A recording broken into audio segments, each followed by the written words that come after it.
We continue our reading of Turn Your Eyes Upon Jesus, an invitation to spend a year with your best friend, a daily devotional by author George R. Knight. Today's reading, July 9, A Man with the Right Question. As he was setting out on a journey, a man ran up to him and knelt before him and asked him, "Good teacher, what shall I do to inherit eternal life?" And Jesus said to him, "Why do you call me good? No one is good except God alone." Mark 10:17 and 18. The most remarkable thing about this individual is that he approached Jesus at all.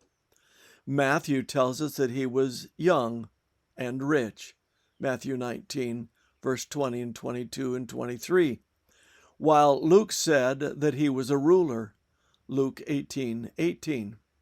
It is that very class that Jesus had the most difficult time with. The poor and the prostitutes and the tax collectors flocked to him, but not the Jewish aristocracy of either the religious or political realms. The man not only came, but he ran. And not only that, he knelt before Jesus. Here was a person who defied his social class, someone willing to face the scorn of his peers. Now other rich men of the ruling class found themselves drawn to Jesus. One thinks of Nicodemus and Joseph of Arimathea, but they were discreet.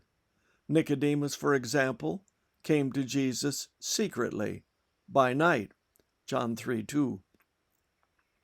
And Joseph quietly went to Pilate to request permission to bury him, Matthew 27:57 and 58.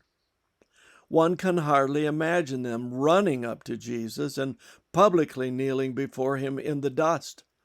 This young man had something special about him, a zeal that is refreshing. The aristocrat also had a concern, one that blinded him to everything else. He was in earnest about salvation.